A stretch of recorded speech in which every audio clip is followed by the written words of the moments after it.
자, 여러분, 제가 지금부터 아주 간단한 퀴즈를 하나 내볼게요. 이게 여러분이 세상을 어떻게 보고 생각하는지에 대한 아주 놀라운 사실을 알려줄 거거든요. 한번 생각해 보세요. 소, 닭, 그리고 풀.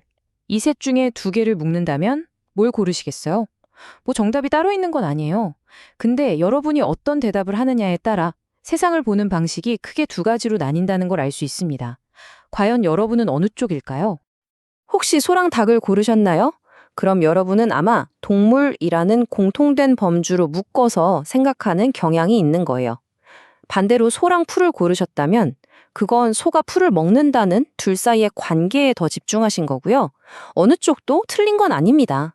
그저 세상을 바라보는 지도가 서로 다를 뿐이라는 거죠.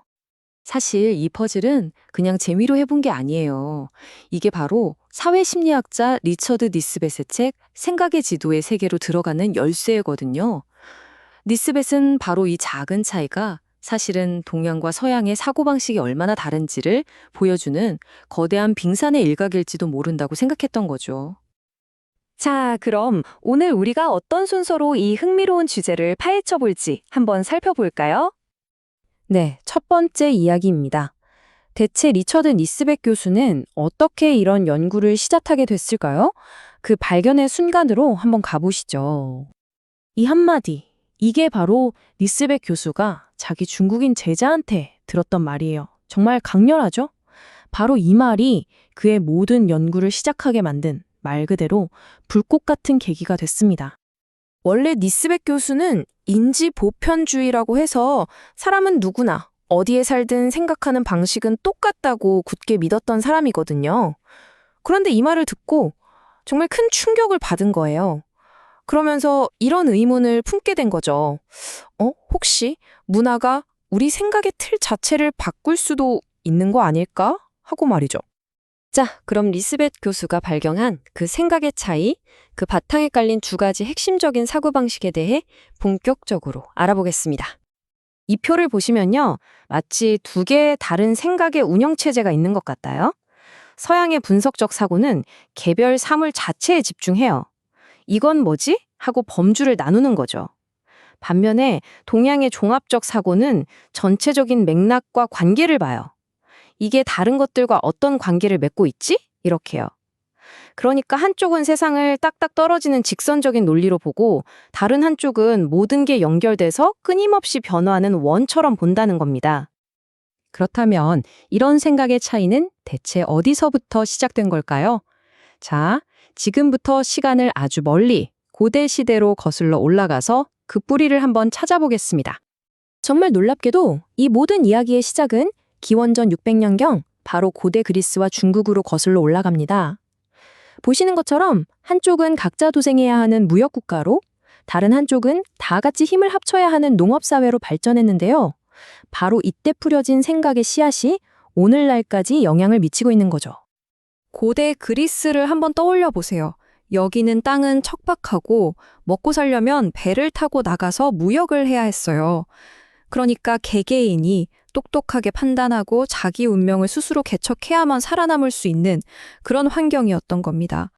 그래서 그리스 사람들한테 행복이란 각자 자기 재능을 최대한으로 끌어올리는, 즉 아레테를 실현하는 거였어요. 그렇기 때문에 자유롭게 토론하고 논쟁에서 이기고 개인적으로 뭔가를 성취하는 게 정말 중요했던 거죠. 반면에 고대 중국은 어땠을까요? 여긴 넓고 비옥한 땅에서 다 같이 벼농사를 지어야 했어요. 혼자서는 절대 못하죠. 대규모 협력이 필수적이었습니다. 자연스럽게 나보다는 우리, 즉 공동체가 훨씬 더 중요해질 수밖에 없었겠죠. 바로 이 지점이 핵심입니다.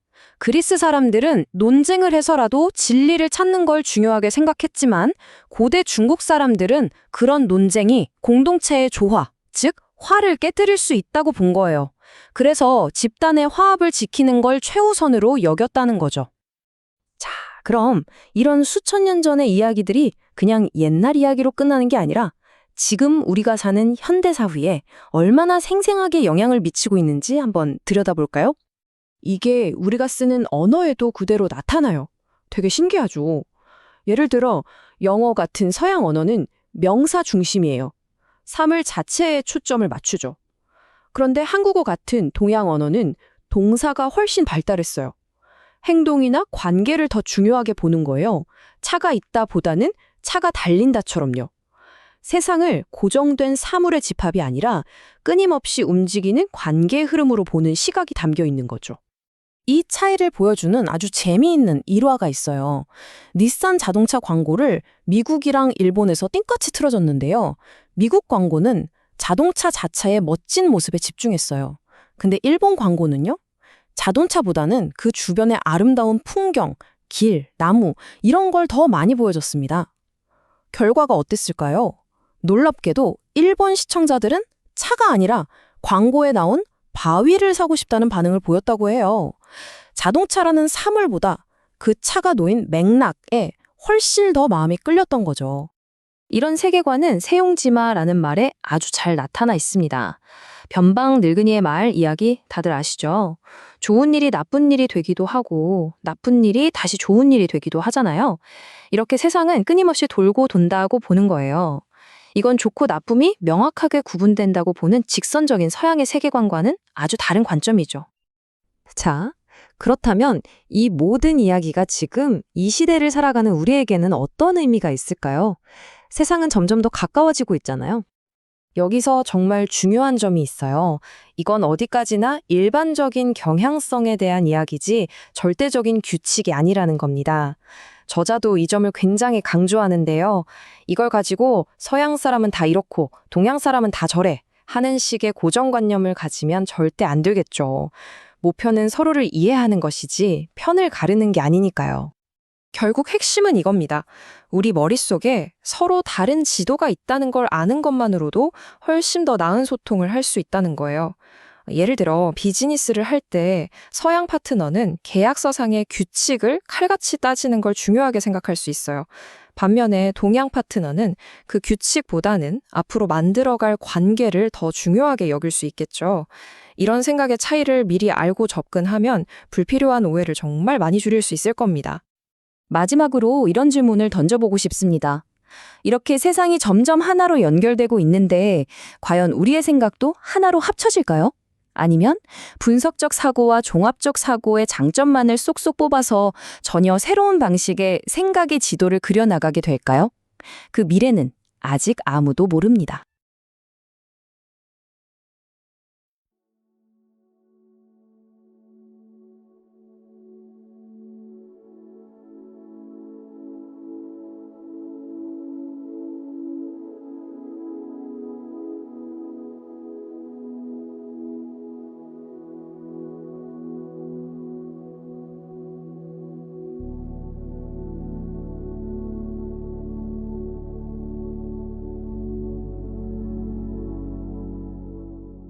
우리가 흔히 동양 사람, 서양 사람 이렇게 나누잖아요. 근데 이 사람들이 정말 세상을 다르게 볼까요? 문화적 차이가 우리의 생각, 그러니까 정신이 작동하는 방식 자체를 아예 바꿔놓을 수 있을까요? 오늘 심리학자 리처드 니스벳의 연구를 바탕으로 동양과 서양의 사고방식에 숨겨진 아주 깊고도 흥미로운 차이점들을 한번 파헤쳐 보겠습니다. 자, 이걸로 한번 시작해 볼까요? 1930년대 아직 문화교류가 지금처럼 활발하지 않던 시절의 초등학교 교과서예요. 미국 교과서를 보면 딕이라는 한 아이의 행동에만 집중하죠. 딕이 뛰고, 딕이 놀고. 모든 문장의 주인공은 개인, 바로 딕입니다. 반면에 같은 시기 중국 교과서는 어때요? 시작부터 관계가 등장합니다. 형이 동생을 돕고 사랑하는 모습. 개인보다는 관계가 먼저 나오는 거죠. 이게 그냥 뭐 표현이 좀 다른 거 아니야? 라고 생각할 수도 있겠죠. 하지만 어쩌면 이게 단순히 말하는 방식의 차이가 아니라 세상을 인식하고 나 자신을 정의하고 사건을 해석하는 방식 자체가 완전히 다른 두 개의 거대한 정신적 설계도를 엿보는 단서일지도 모릅니다. 이 질문을 가지고 한번 깊이 들어가 보죠. 그래서 오늘은 이 정신적 설계도를 한 4가지 핵심 영역으로 나눠서 살펴볼 거예요.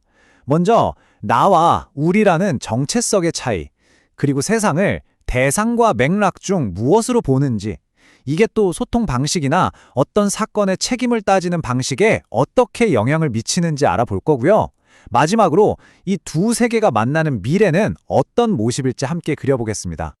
자, 그럼 첫 번째 주제, 자아의 개념부터 바로 들어가 보죠. 나는 누구인가? 이 가장 근본적인 질문에 동양과 서양은 어떻게 다르게 대답할까요? 아주 유명한 실험이 하나 있어요. 사람들한테 그냥 당신은 누구입니까? 라고 물어보는 거예요. 그랬더니 서양 사람들은 대부분 나는 똑똑해요. 나는 친절해요. 이런 식으로 상황과 상관없이 변하지 않는 자기 자신의 내적 특성을 말해요. 마치 독립된 존재처럼요. 근데 동양 사람들은요. 저는 좋은 친구예요. 회사에서 동료들하고 잘 지내요. 처럼 꼭 관계 속에서 자신을 설명하더라는 거죠. 나라는 존재는 혼자 있는 게 아니라 이 관계망 속의 한 점이라는 인식이 깔려 있는 거예요. 이 차이가 동기부여 방식에서 정말 극명하게 드러나는데요. 에네어그램, 그러니까 글자 맞추기 게임을 시켜본 거예요. 미국 아이들은 자기가 직접 고른 과제를 할 때 성과가 가장 좋았어요. 반대로 엄마가 골라준 과제는 성적이 제일 낮았죠. 자율성, 개인의 선택이 그만큼 중요한 거예요. 근데 진짜 흥미로운 건 일본 아이들입니다. 놀랍게도 엄마가 선택해준 과제에서 최고의 성과를 보였다는 겁니다. 엄마와의 관계, 그 기대에 부응하는 게 더 큰 동기부여가 된 거죠. 와, 정말 다르죠? 자, 이렇게 나를 보는 관점이 다르다면 우리가 사는 이 세상을 보는 눈은 어떨까요? 우리는 눈앞의 사물 그 자체에 집중할까요? 아니면 그 사물을 둘러싼 전체적인 배경과 관계에 더 주목할까요? 서양의 기본적인 생각의 틀은 분석적 사고라고 해요. 이게 뭐냐면 세상을 약간 레고 블록처럼 개별적인 대상들의 집합으로 보는 거예요. 눈앞에 사과, 오렌지, 바나나에 집중하고 그것들을 과일이라는 카테고리로 묶는 식이죠. 중요한 건 주변 배경이 아니라 그 사물 자체가 가진 고유한 속성입니다. 반대로 동양은 종합적 사고가 기본이에요. 이건 세상을 거대한 거미줄처럼 보는 거죠. 모든 것은 서로 연결되어 있고 어떤 것도 그 배경과 떼어놓고는 온전히 이해할 수 없다고 생각하는 거예요. 중요한 건 개별 대상이 아니라 그 대상과 주변 환경과의 관계, 즉 전체적인 그림인 거죠. 자, 그럼 여러분이 직접 한번 느껴보실 수 있게 간단한 퀴즈를 내볼게요. 여기 세 가지 물건이 있습니다. 코르크로 만든 피라미드, 플라스틱으로 만든 피라미드, 그리고 코르크로 만든 네모난 블럭.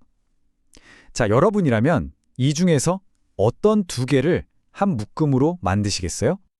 이 실험에서 서양 사람들은 대부분 두 개의 피라미드를 묶었어요. 왜냐?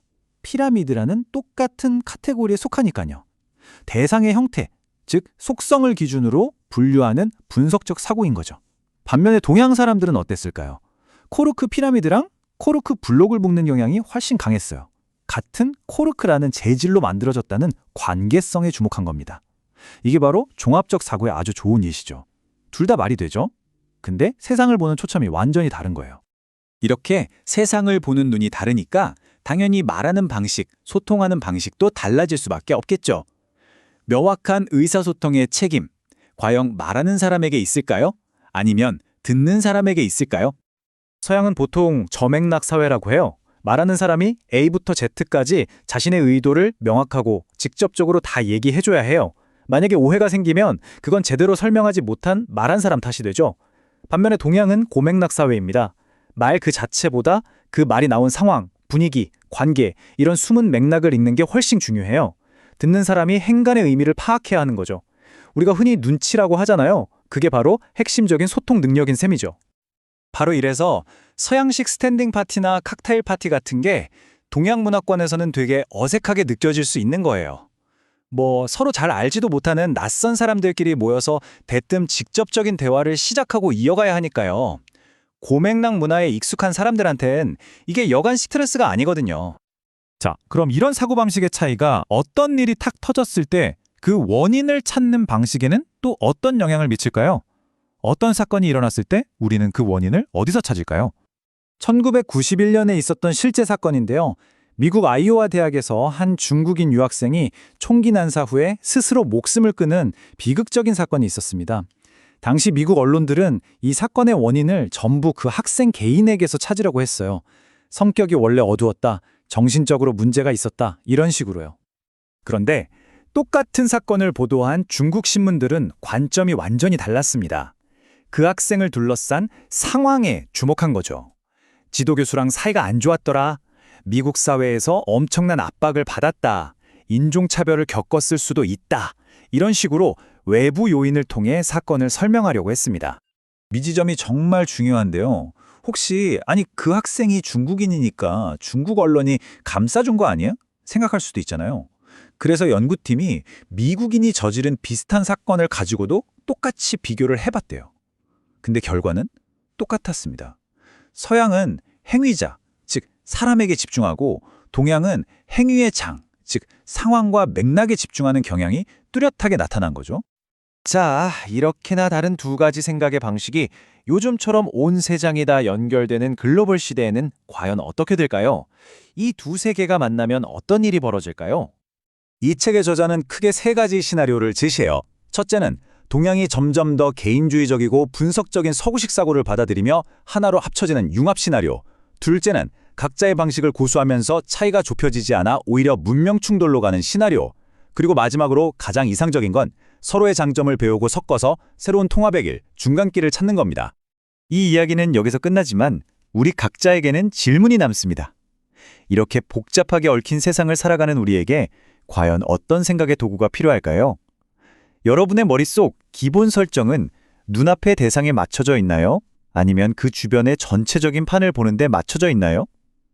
어쩌면 정답은 둘 중 하나를 고르는 게 아니라 필요에 따라 숲도 보고 나무도 볼 줄 아는 유연한 시각을 갖는 게 아닐까 생각해 봅니다.